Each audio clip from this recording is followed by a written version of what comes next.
guess what, guys? The first 32 battles, or the first 16 battles, are taken care of. It's going to be a long show. We're going on to the second round. We're sneaking back to the Nano division. In the Mork Conference, guys, number 1 seed Aladdin finally gets play against another cartoon-type movie, Popeye. We'll start with Jared. Aladdin versus Popeye. This is going to be a tough one to decide. I'm sad that we're reaching the end of you saying Popeye because I think this is an easy choice. Aladdin has to take it all the way. Popeye it's fun for what it is, but I don't think it probably doesn't hold up today. You watch it with nostalgia only in your eyes. Aladdin is part of the renaissance of Disney animation. It's the beginning of the renaissance. I mean, you can say that Little Mermaid, Beauty and the Beast, but I think this is a tone changer. You can make that argument. I'm making it. Robin Williams at some of his most manic comedic best, doing his impressions and doing his character work in this one. Aladdin is a clear winner. I will go next. It's Aladdin versus Popeye. Did I say it right? Now it's even weirder. Yeah, now it's weirder. Popeye. Just say it the way you say it. Popeye. I don't know. All right. It's Aladdin. End of story. Adam. Yes. It's definitely Aladdin. Aladdin.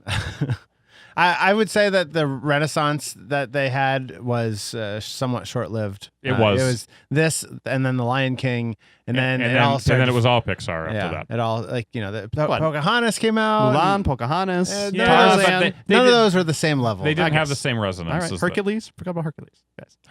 Hercules. Prince of Notre Dame. There's a whole bunch of films that came after this. But they weren't this level. But they're not considered super classics like the four.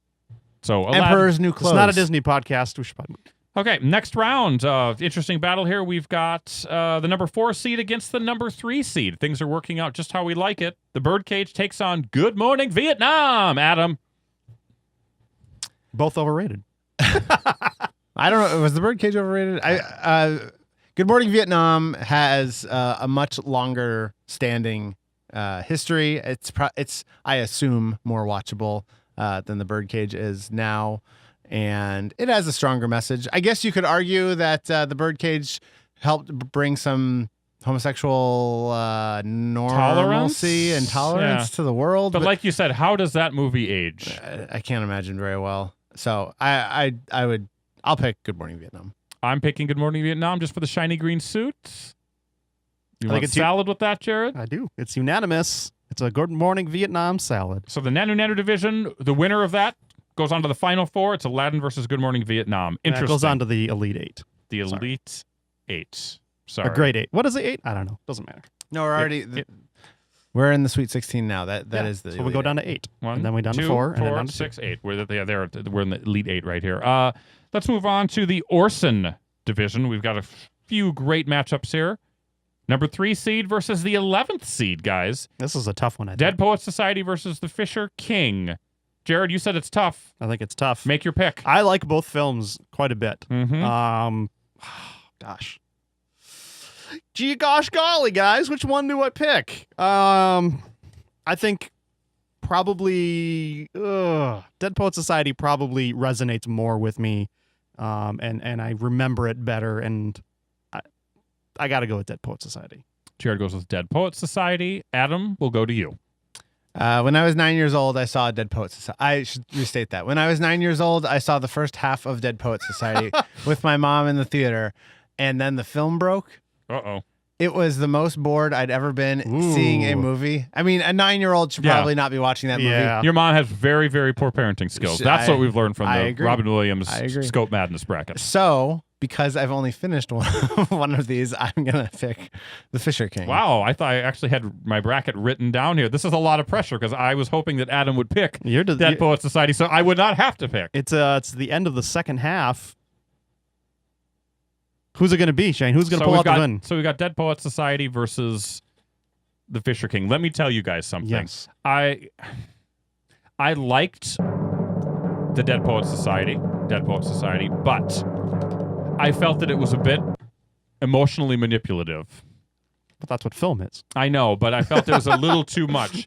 The Fisher King, however, oh, God almighty. I pass on this. You cannot pass.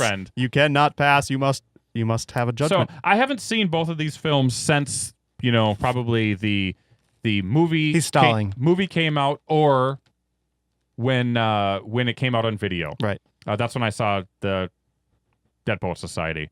And I will tell you that the movie that I liked best at the time, and I have to go with it as my pick, is The Fisher King. Wow. I just have to, because that's the movie that I liked better. If I were to watch them today, I may have a different opinion, but that's what I remembered as. This is I our like The first Fisher King. upset. Because So I'm Dead ready. Poet And Society, a big one. high seed falls. Is this where Duke would go? Or is this Maybe, yeah. There you go. And I'm not doing this to be controversial. I'm just No. telling you that's what I remember at the time. So I have to go with what my heart and what my memories say back in the day in the early 90s. So all right? sorry, guys. Nope, no apologies. All right. This is why we're here. We're here to find a true winner. So we've got another interesting matchup. We've got the 10th seed versus the 2 seed. That's the. Are any of the matchups not interesting? No, so I I'm can- going to say they're all interesting. Jumanji number 2 versus Awakenings number 10. I did not like Jumanji. I thought it was a bit lame. I think the follow-up, the space board game version that that featured Jon Favreau as director was better. I can't remember what it was Like called. Zarathu or something. So I'm picking Awakenings. Adam, to you. I liked Jumanji a lot. I would figure that'd be in your age that you probably would like I it. feel like I was probably, when it was, 99? 98? When did it come out? Let me check out. I think I was too old to really be into it, but I thought it was fun. I Jumanji is 1995. I was 15. Okay, You're so 15. that's fine. So then. here's the thing: a lot, and I'm just interrupt you real fast. There are different age groups that respond differently to the Robin Williams body of work. Where he had that mid to late 90s, where he was doing things like Flubber and Jumanji, where kids were young enough where a they lot could. of family stuff. Well, and where Stoutfire. it appealed to them. Yeah. Jared and I were a little too old for that stuff, so a lot of his family stuff we're just going to brush aside because it was just crazy manic Robin Williams doing Sure. stupid things. A lot like what Eddie Murphy did. He sort of had that career arc at the same time. Sure. So it's okay if you like Jumanji. Oh, thank you for letting me know that Yeah, my it's choice okay. is okay. It's okay. Yeah, and I would definitely say I like him way more than Awakenings. So I'd pick Jumanji. Jared, my voice is getting scratchy, so please talk. I remember liking Jumanji. Maybe not loving it, but I liked it. And the director of that went on to direct Captain America, the first Avenger. Nothing so wrong with that. I'm sure Joe that, Johnston, right? That should factor in, right? I don't But know. I think empirically, Awakenings is the better film. I think you have to go with Awakenings in this one. I just think that they're going to tough it out. Awakenings is gonna pull ahead, and Jumanji is not going to be able to catch up late in the game. So Very interesting. If you look at Awakenings. the Mork conference right now, you've got 2 comedies with Aladdin or Good Morning Vietnam, which is a partial comedy, partial serious, against 2 fairly serious films, The Fisher King and Awakenings, making out half of the Great 8. Just more interesting things from Shane. Very interesting. Let's move back over to the Mindy Conference. We've got some matchups we've got to talk about here. This film got a bye in the first round. It's Mrs. Doubtfire, 1993, versus What Dreams May Come. I will start this off. What Dreams May Come is number 8 seed. I'm picking that movie. I really did not like Mrs. Doubtfire. I felt that it was completely unrealistic in the sense that, you've got this terrible father who has to weasel his way back into his kids' lives. I thought that Sally Field was shrill. I didn't like Pierce Brosnan, and I just did not like this film. It was not made for me. That's okay to admit. I'm picking What Dreams May Come. Jared. I agree. I didn't like Mrs. Doubtfire either. This is not my bracket. I'm sorry. I should have done you first, Adam, so we could have I had think a it's tiebreaker. I think it's a tighter battle than you want to make it out to be, Shane. But I think in the end, What Dreams May Come is the superior film for me. Or do I do it that way? That's a tough. Do what choice. you want to do. I don't care. I didn't like Mrs. Doubtfire, so I gotta go with What Dreams May Come by Adam, default. make one last pitch for Mrs. Doubtfire. Mrs. Doubtfire is a movie that holds up over time. That movie, yes, as dumb and juvenile as it is, it's still funny. Okay. It's still watchable. If it comes on TNT, it is not Shawshank Redemption level, or I guess on USA, whatever it would come on. But I will watch this movie. Okay. It's the same to me as Forrest Gump. Oh, Wow, whoa. really? Well, I mean, I understand why you would say that, but Forrest Gump is by far the superior movie. I'm saying in terms of it coming on and me wanting to watch it. Watchability. Yes. Okay. Fine. That's okay, Adam. And it also is staying back there. And it's much better than What Dreams May Come. All right. Adam says it. So now we've got an interesting matchup, Adam. A fascinating matchup, if you will. Oh, that's better than interesting. These might be It's a two step of above, isn't it? this might be two of Adam's most hated movies in the history of movies. We've got the number 12 seed Toys taking on the number 4 seed Patch Adams. I will start because everyone knows how I feel. It doesn't matter what other Robin Williams movie you would put up against Patch Adams. I would pick that film. Toys wins by default, taking on What Dreams May Come, in my opinion. Adam, we'll go to you. I will never vote for Toys. Okay, so Adam picks Patch Adams. Now I'm finally getting it right. Trying to anticipate what people are picking. We've got a battle, Jared. Right. Patch Adams versus Toys. Adam hated Toys. It was not a movie based for kids. It was the opposite of that. It was a terrible movie. Jared, just remember, no matter who you pick to win, we all lose. It's true. For as much as I dislike Patch Adams, I don't really like Toys that much to give it the win. So I'm going to side on I'm going to side with America, and I'm going to let Patch Adams advance. Yes. Into the next disgusted. bracket. I am disgusted. As long as you're unhappy, I'm happy. Sometimes the villain gets a victory. Shane. That's my Mrs. Doubtfire moment right there in this bracketology. Sometimes the villain gets a win. Yeah, you're the villain. All right, guys, that wraps up what we've got going on in the Shazbot division. Let's take care of the Mirth division. This is going to be a barn burner, folks. We've got the number 6 film Insomnia taking on the number 3 Good Will Hunting. Robin Williams wins an Oscar for this one. He was also I don't know if he was nominated for an Oscar for Insomnia, but I know that there was talk that he should have been.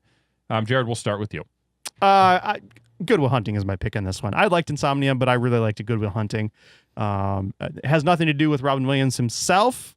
When I say that I really like the soundtrack, a lot of good songs on there, especially Miss Misery by Elliott Smith. Elliott Smith. The other person who took his own life. Adam, over to you. I would definitely also go with Good Will Hunting. And I would say, even though he had nothing to do with soundtrack, the scenes with Matt Damon. Yeah. And what am I going with on this one? Anyway, I don't know. they were good. Oh yeah. So anyway, when he's telling the story of when his wife died. Oh, right. Sure. Like I feel like those are like some of the best scenes when they're interacting with one another. Sure. In the movie. Well, it's a clean sweep. Good Will Hunting is my pick. It was a fantastic film. They say Robin Williams, when he has a beard, that's when he's at his best. Yeah. Beard, he just pulls the acting out of him. Sorry, Insomnia. You will not. You will have to try to get some sleep in another division. Wow. Our final matchup in the Mirth division. Number 2, Hook. Is your mic cutting out? We haven't talked about Hook in detail, so I'm curious to see what you guys will say about that. Taking on Adam's hated movie, 1 Hour Photo. I'm going to start. I think Hook is one of my least favorite Steven Spielberg films. I don't like it very much. I don't really like the casting in it. It seemed blech to me. 1 Hour Photo, for me, easily wins this one.